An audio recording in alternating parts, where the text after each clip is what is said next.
దేవుని నామానికి స్తోత్రం. ఈ ఛానల్ని ప్రతిరోజూ చూడటం ద్వారా మీరు ఒక సంవత్సరంలో బైబిల్ చదవవచ్చు. దయచేసి సబ్స్క్రైబ్ చేయండి. నేటి వేద భాగం ఆదికాండము 5వ అధ్యాయము. ఆదాము వంశావళి గ్రంథము ఇదే. దేవుడు ఆదామును సృజించిన దినమున దేవుని పోలికగా అతని చేసెను. మగవానిగాను ఆడుదానిగాను వారిని సృజించి, వారు సృజించబడిన దినమున వారిని ఆశీర్వదించి వారికి నరులని పేరు పెట్టెను. ఆదాము 130 ఏండ్లు బ్రతికి తన పోలికగా తన స్వరూపమున కుమారుని కని అతనికి షేతు అను పేరు పెట్టెను. షేతును కనిన తరువాత ఆదాము బ్రతికిన దినములు 800 ఏండ్లు. అతడు కుమారులను కుమార్తెలను కనెను. ఆదాము బ్రతికిన దినములన్నీయు 930 ఏండ్లు. అప్పుడతడు మృతి పొందెను. షేతు 105 ఏండ్లు బ్రతికి ఎనోషును కనెను. ఎనోషును కనిన తరువాత షేతు 807 ఏండ్లు బ్రతికి కుమారులను కుమార్తెలను కనెను. షేతు బ్రతికిన దినములన్నీయు 912 ఏండ్లు. అప్పుడతడు మృతి పొందెను. ఎనోషు 90 సంవత్సరములు బ్రతికి కేనానును కనెను. కేనానును కనిన తరువాత ఎనోషు 815 ఏండ్లు బ్రతికి కుమారులను కుమార్తెలను కనెను. ఎనోషు దినములన్నీయు 905 ఏండ్లు. అప్పుడతడు మృతి పొందెను. కేనాను 70 ఏండ్లు బ్రతికి మహలలేలును కనెను.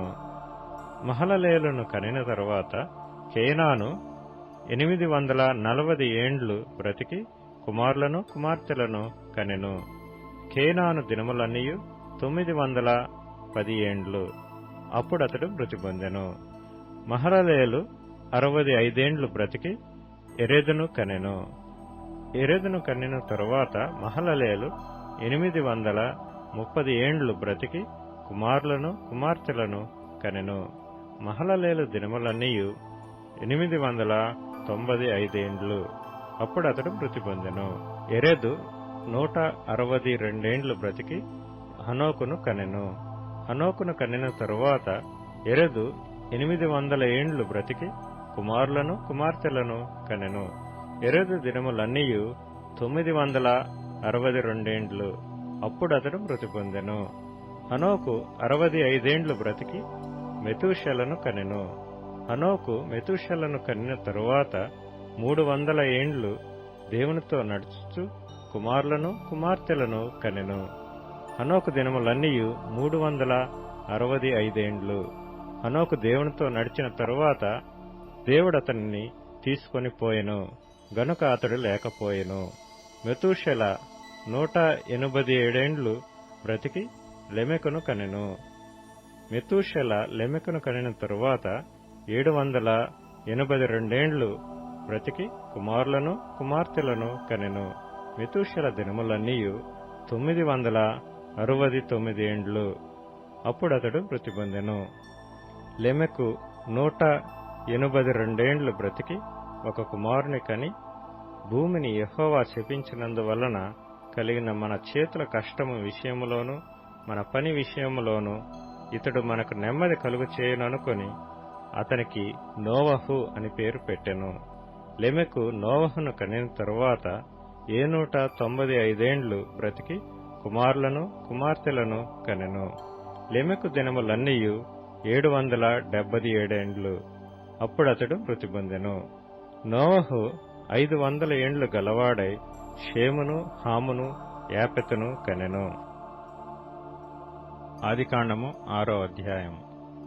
నరులు భూమి మీద విస్తరింపనారంభించిన తరువాత కుమార్తెలు వారికి పుట్టినప్పుడు దేవుని కుమారులు నరుల కుమార్తెలు చక్కని వారిని చూచి వారందరిలో తమకు మనసు వచ్చిన స్త్రీలను వివాహము చేసుకొండ్రి. అప్పుడు యెహోవా, నా ఆత్మ నరులతో ఎల్లప్పుడూ వాదించదు.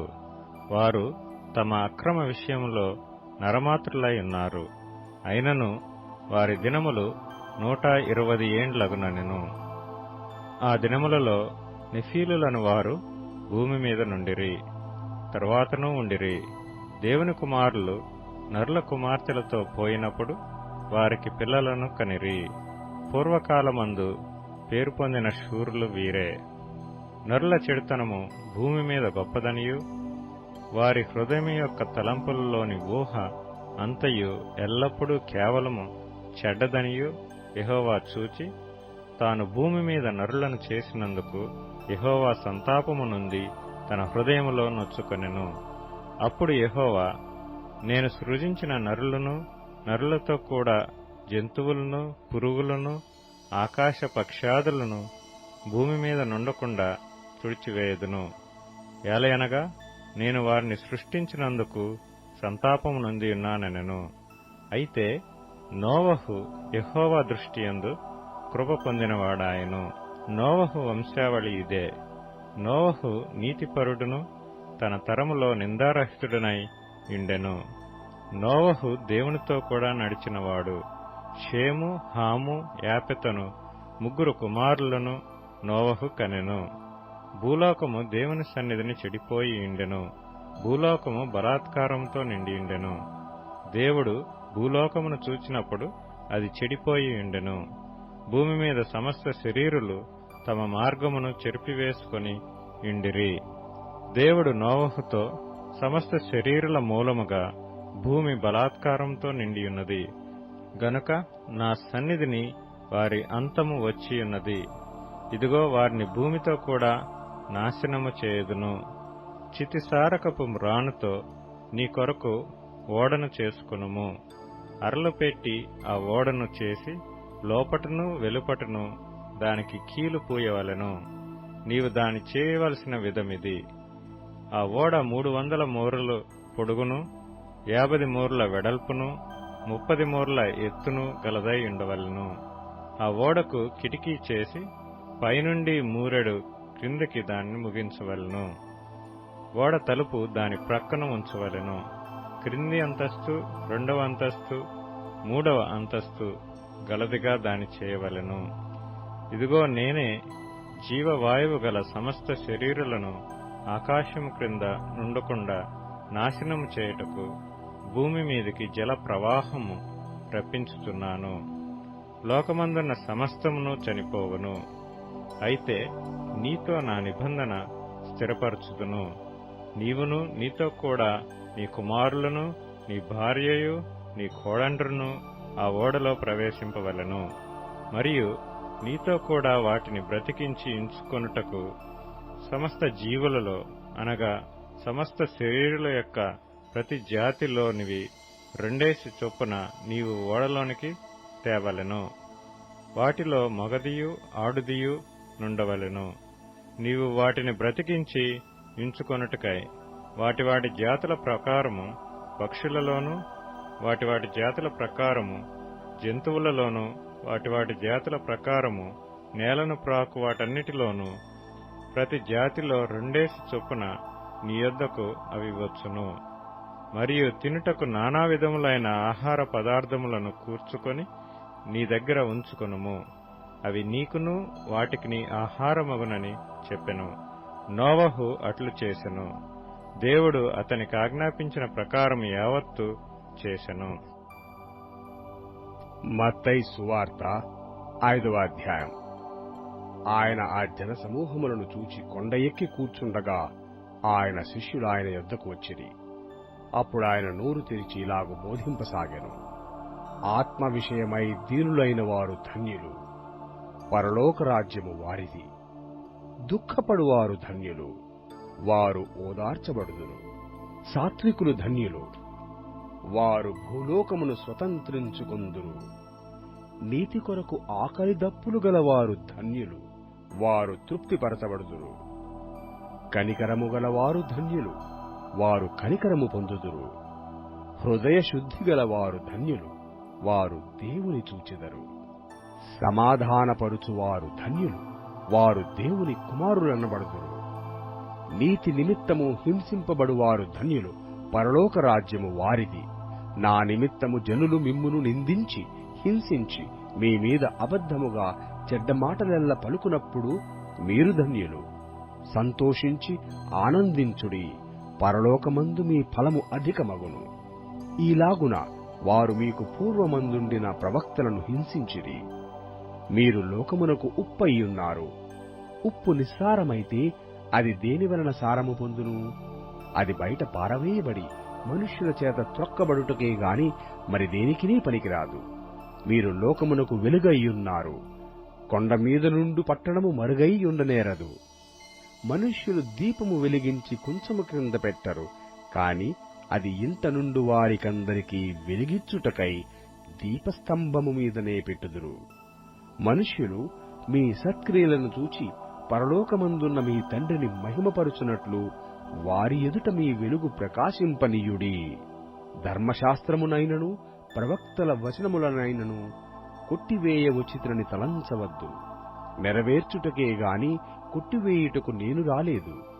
ఆకాశమును భూమియు గతించిపోయిననే గాని ధర్మశాస్త్రమంతయు నెరవేరు వరకు దాని నుండి ఒక పుల్లైనను ఒక సున్నైనను తప్పిపోదన నిశ్చయముగా మీతో చెప్పుచున్నాను.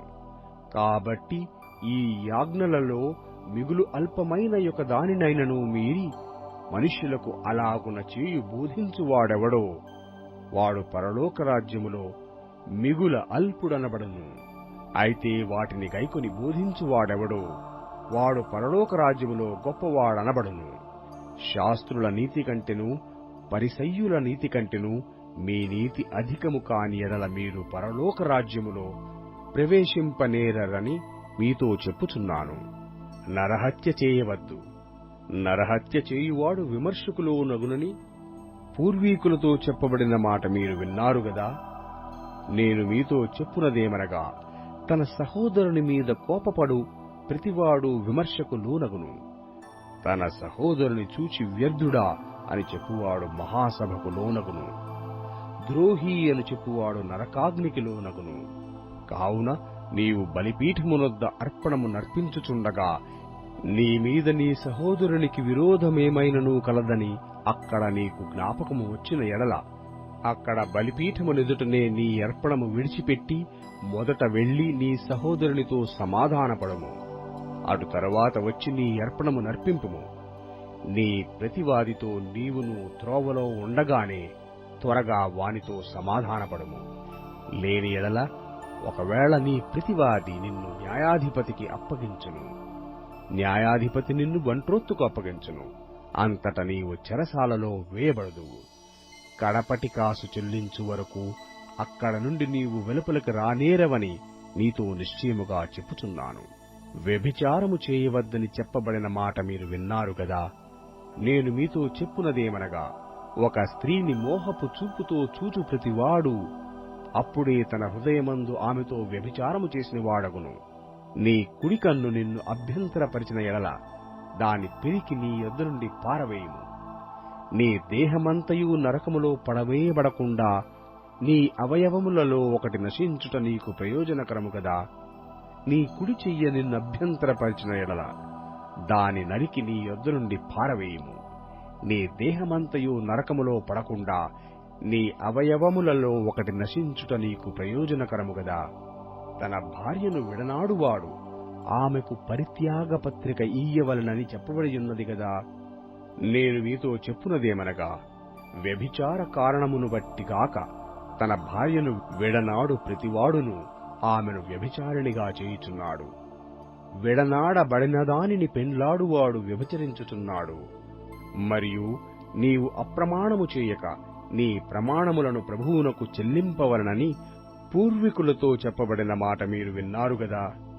నేను మీతో చెప్పునదేమనగా, ఎంత మాత్రము ఒట్టు పెట్టుకొనవద్దు. ఆకాశము తోడనవద్దు, అది దేవుని సింహాసనము. భూమి తోడనవద్దు, అది ఆయన పాదపీఠము. యెరూషలేము తోడనవద్దు, అది మహారాజు పట్టణము. నీ తలతోడని ఒట్టు పెట్టుకొనవద్దు. నీవు ఒక వెంట్రుకనైనను తెలుపుగా గాని నలుపుగా గాని చేయలేవు. మీ మాట అవునంటే అవును, కాదంటే కాదు అని ఉండవలెను. వీటికి మించునది దుష్టుని నుండి పుట్టునది.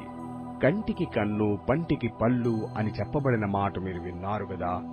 నేను మీతో చెప్పునదేమనగా, దుష్టుని ఎదిరింపక నిన్ను కుడి చెంప మీద కొట్టువాని వైపునకు ఎడమ చెంప కూడా త్రిప్పుము. ఎవడైనా నీ మీద వాద్యము చేసి నీ అంగీ తీసుకొనగోరిన ఎడల వానికి నీ పైవస్త్రము కూడా ఇచ్చివేయుము. ఒకడు 1 మైలు దూరము రమ్మని నిన్ను బలవంతము చేసిన ఎడల వానితో కూడా 2 మైళ్లు వెళ్ళుము.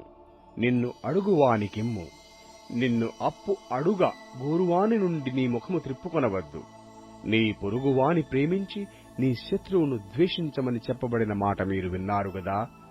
నేను మీతో చెప్పునదేమనగా, మీరు పరలోకమందున్న మీ తండ్రికి కుమారులై ఉండునట్లు మీ శత్రువులను ప్రేమించుడి. మిమ్మును హింసించు వారు కొరకు ప్రార్థన చేయుడి.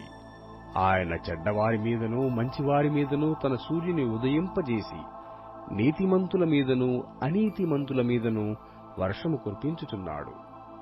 మీరు మిమ్మును ప్రేమించు వారినే ప్రేమించిన ఎడల మీకేమి ఫలము కలుగును? సుంకరులను అలాగు చేయుచున్నారు గదా. మీ సహోదరులకు మాత్రము వందనము చేసిన ఎడల మీరు ఎక్కువ చేయుచున్నదేమి? అన్యజనులను అలాగు చేయుచున్నారు గదా. మీ పరలోకపు తండ్రి పరిపూర్ణుడు గనక మీరును పరిపూర్ణులుగా ఉండెదరు. మత్తయి సువార్త 6వ అధ్యాయం. మనుష్యులకు కనబడవలనని వారి ఎదుట మీ నీతి కార్యము చేయకుండా జాగ్రత్తపడుడి.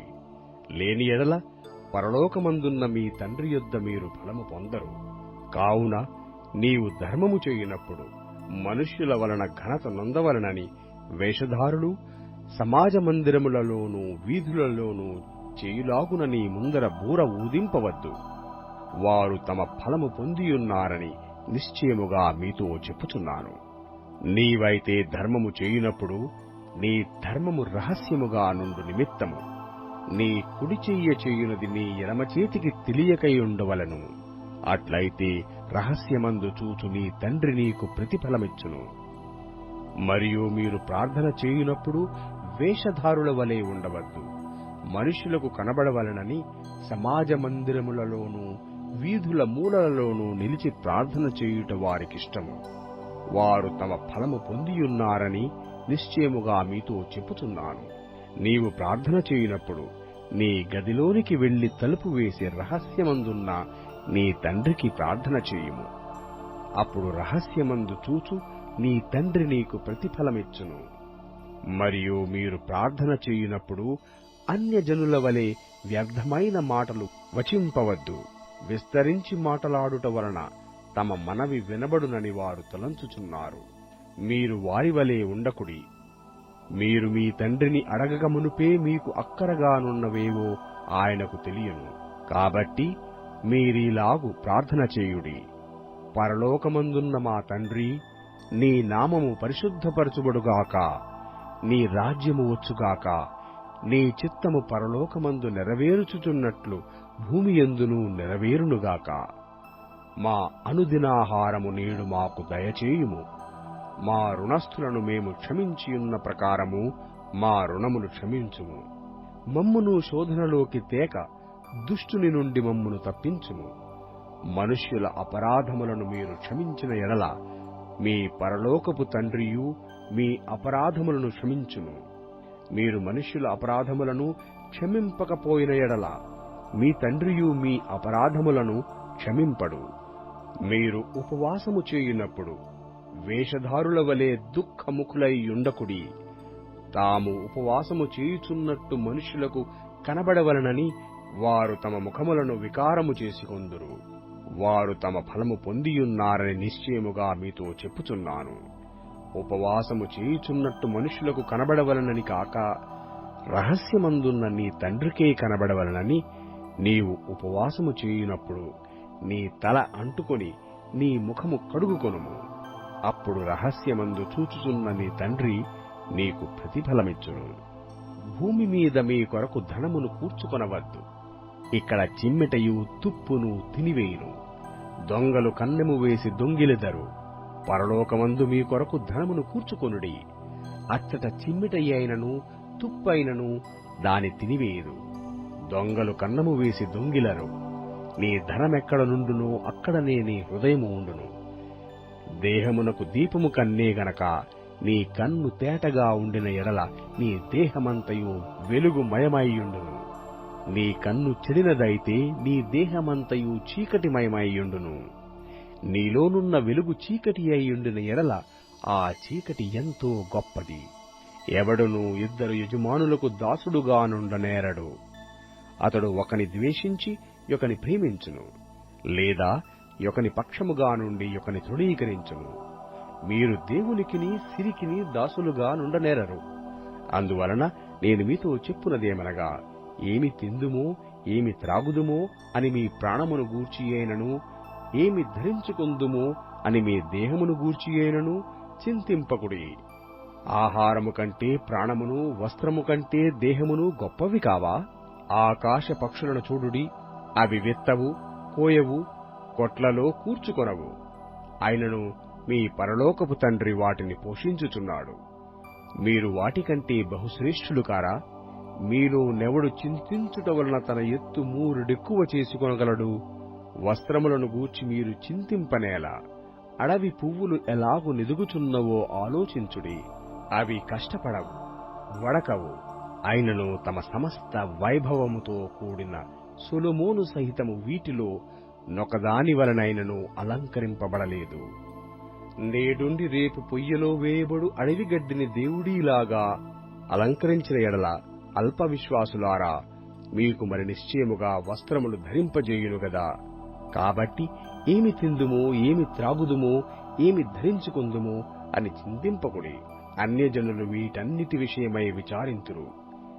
ఇవన్నీయు మీకు కావాలనని మీ పరలోకపు తండ్రికి తెలియను.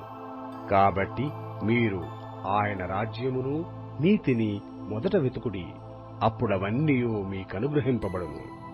రేపటిని గూర్చి చింతింపకుడి, రేపటి దినము దాని సంగతులను గూర్చి చింతించును. ఏనాటికి ఈడు ఆనాటికి చాలును. కీర్తనల గ్రంథము నుండి 3వ కీర్తన. యెహోవా, నన్ను బాధించువారు ఎంతో విస్తరించియున్నారు, నా మీదికి లేచువారు అనేకులు. దేవుని వలన అతనికి రక్షణ ఏమీయూ దొరకదని నన్ను గూర్చి చెప్పువారు అనేకులు. యెహోవా, నీవే నాకు కేడెముగాను, నీవే నాకు అతిశయాస్పదముగాను, నా తల ఎత్తువాడవుగాను ఉన్నావు. ఎలుగెత్తి నేను యెహోవాకు మొరపెట్టునప్పుడు ఆయన తన పరిశుద్ధ పర్వతము నుండి నాకు ఉత్తరమిచ్చును. యెహోవా నాకు ఆధారము కావున నేను పండుకొని నిద్రపోయి మేలుకొందును. 10,000 మంది దండెత్తి నా మీదికి వచ్చి మోహరించినను నేను భయపడను. యెహోవా లెమ్ము, నా దేవా, నన్ను రక్షింపుము. నా శత్రువులనందరినీ దవడ ఎముక మీద కొట్టువాడవు నీవే, దుష్టుల పళ్ళు విరగగొట్టువాడవు నీవే. రక్షణ యెహోవాది, నీ ప్రజల మీదికి నీ ఆశీర్వాదము వచ్చునుగాక.